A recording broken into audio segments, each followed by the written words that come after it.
Здравей, как се казваш и от кога се занимаваш с графити? Здравейте, казвам се Николай Петров, артистичният ми псевдоним е Glow.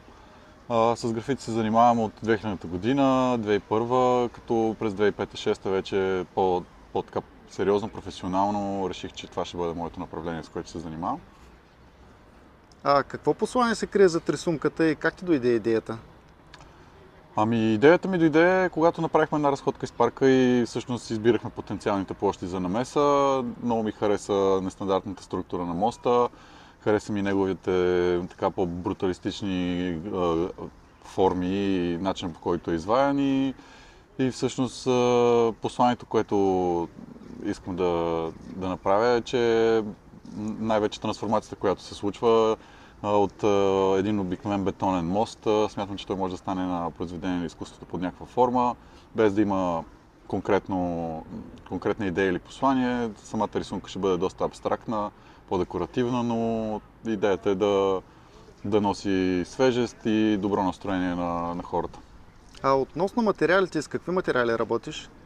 Ами материалите, които ползвам са специфични, те като цяло са бои.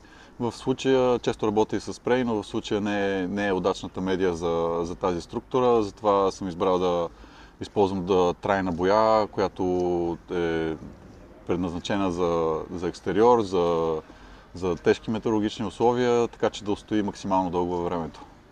А относно графити културата, какво ти харесва най-много в нея?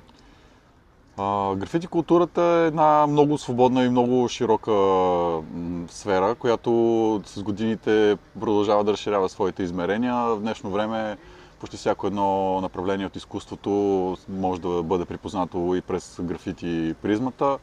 Това, което най-много ми харесва е свободата и точно липсата на рамки, на граници, на точно определение на графитите. Тоест всеки може да развие стила си, посоката, в която работи по съвсем свободен начин. А какво искаш да хората да почувстват, когато видят творбата ти? Ами най-вече да им стане готино, да се усмихнат, да си комуникират с цветовете, да, да, да усетят тяхната свежест, тяхната комуникация, как те са комбинирани и изобщо да придам някакво добро настроение.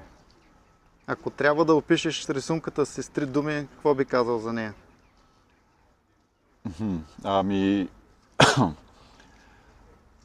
с три думи, малко трудно, то е хубаво с три думи да е заковеш, но да кажем нестандартна, свежа и, и лъчезарна, може би. Да, благодаря. Пожелавам ти успех. Благодаря много.